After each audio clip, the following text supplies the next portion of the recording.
নমস্কার। মোহনপুর অনিতা স্কুলের পক্ষ থেকে সকল ছাত্রছাত্রীদের জানাই অভিনন্দন। তো আজকে আমি তোমাদের বুঝাবো দ্বাদশ শ্রেণীর দুই মেরু সমাপ্তির পার্ট 4।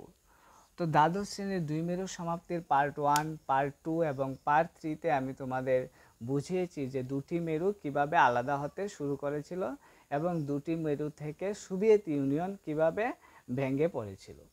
তো যখন আমরা দেখেছিলাম যে মিখাইল গর্বাচেভের নেতৃত্বে সেই সোভিয়েত ইউনিয়ন আস্তে আস্তে ভাঙন প্রক্রিয়া শুরু হয়ে গিয়েছিল।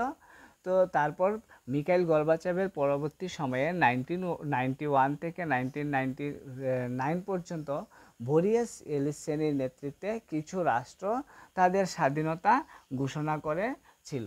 অর্থাৎ যে 15টি রাষ্ট্র ছিল সেই সোভিয়েত ইউনিয়নে, তাদের মধ্যে 15টি রাষ্ট্রের মধ্যে কিছু কিছু রাষ্ট্র কী করতে শুরু করলো, নিজেদের স্বাধীনতা ঘোষণা করতে শুরু করে দিয়েছিল। এখানে রাশিয়ার আধিপত্য সবসময় ছিল এবং এই সকল ক্ষমতা রাশিয়ার হাতেই চলে গিয়েছিল। অর্থাৎ রাশিয়া, যে সোভিয়েত ইউনিয়নের মধ্যে সবচেয়ে শক্তিধর রাষ্ট্র ছিল রাশিয়া, সেই রাষ্ট্র বলতে সবচেয়ে শক্তিধর দেশ ছিল রাশিয়া, সেই রাশিয়ার নেতৃত্বে কী ছিল, আস্তে আস্তে সব ক্ষমতা চলে যাচ্ছিল।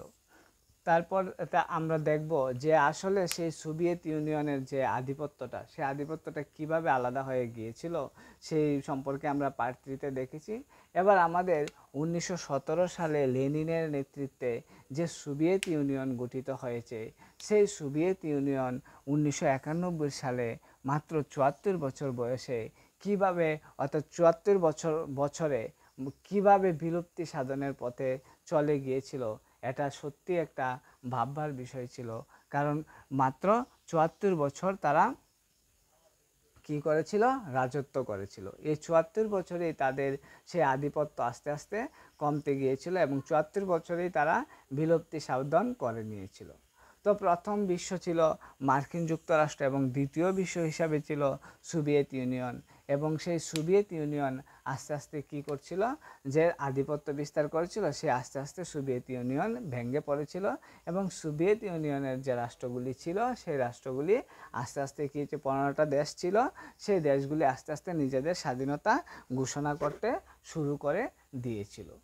তো ভারত, এবার প্রশ্ন হলো, সোভিয়েত ইউনিয়নের তো পতন হয়ে গিয়েছিল, অর্থাৎ মার্কিন যুক্তরাষ্ট্রের সঙ্গে তারা নিজেদের সামঞ্জস্য বজায় রাখতে গিয়ে তারা যে তাদের সঙ্গে সমারোহ করেছিল এবং তারা তাদের সঙ্গে যে মহড়ায় অংশগ্রহণ করেছিল, দেখা গিয়েছিল যে অধিকাংশ ক্ষেত্রেই তারা হেরে গিয়েছিল এবং তাদের সেই শক্তির মহড়ায় তারা কি হার মেনেছিল এবং তারা তাদের সেই দুর্বলতাটাকে বুঝতে পেরেছিল। এবার প্রশ্ন, যে ভারত কোনো মেরুতে অংশগ্রহণ করেনি, সবচেয়ে বড় যে বিষয় আমরা আগেও দেখেছি, এখনও বর্তমানে ভারত কখনোই এক পক্ষপাতী বিচার বিবেচনা করে না। অর্থাৎ ভারত সেই সময় কোনো রাষ্ট্রের সঙ্গেই, যে দুটি মেরুতে ভাগ হয়ে গিয়েছিল সমগ্র বিশ্ব, সেই বিশ্বের মধ্যে কোনো মেরুতেই ভারত কিন্তু অংশগ্রহণ করেনি। কারণ ভারতের কী ছিল, ভারত দুটো বিশ্বের সঙ্গে সমান দূরত্ব বজায় রেখেছিল এবং দুটো বিশ্বই কিন্তু ভারতের সঙ্গে দূরত্ব বজায় না রেখে বন্ধুত্বপূর্ণ সম্পর্ক রেখেছিল। এবং এই বন্ধুত্বপূর্ণ সম্পর্ক রাখার কারণও ছিল অনেক। ভারত কোনো মেরুতে অংশগ্রহণ করেনি, আবার দুটি মেরুর সঙ্গেই সমান দূরত্ব বজায় রেখেছিল এবং তারাও ভারতের সঙ্গে সমান দূরত্ব বজায় রেখেছে এবং বন্ধুত্বপূর্ণ সম্পর্কই বজায় রেখেছে। এবার তোমাদের প্রশ্ন, যে ভারত দুটি মেরুর সঙ্গে সেই কোনো সম্পর্ক রাখে, মানে সমান দূরত্ব বজায় রেখেছে, কিন্তু তারাও ভারতের সঙ্গে কিভাবে সমান দূরত্ব বজায় রেখেছে? সেই সমান দূরত্ব বজায় রাখার কারণ একটাই, কারণ হলো বিভিন্ন সময়ে অস্ত্রের আদান প্রদান, প্রযুক্তি এবং তথ্য প্রযুক্তি সাহায্য করেছিল। আবার রাশিয়াও, দেখা গেল যে ভারতকে রাশিয়া বিভিন্ন সময়ে কী করেছে, সাহায্য করেছে। মার্কিন যুক্তরাষ্ট্র বিভিন্ন সময়ে সাহায্য করেছে, আবার রাশিয়াও ভারতকে সাহায্য করেছে বিভিন্ন সময়ে।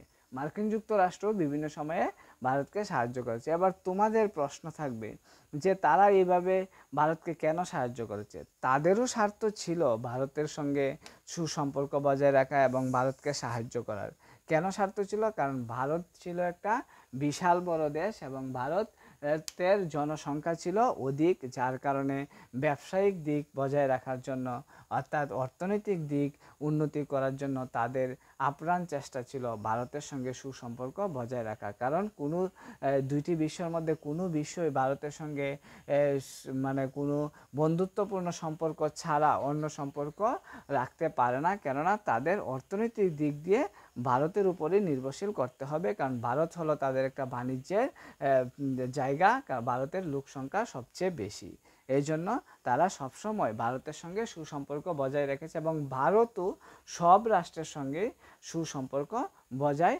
রেখেছে। এই ছিল তোমাদের পার্ট 4। ঠিক আছে, চেষ্টা করবে ভালো করে বোঝার জন্য এবং যদি কোনো জায়গায় ভুল ভ্রান্তি ঘটে থাকে এবং তোমাদের বুঝতে অসুবিধা হয় নিশ্চয়ই কমেন্ট করে জানাবে। নমস্কার।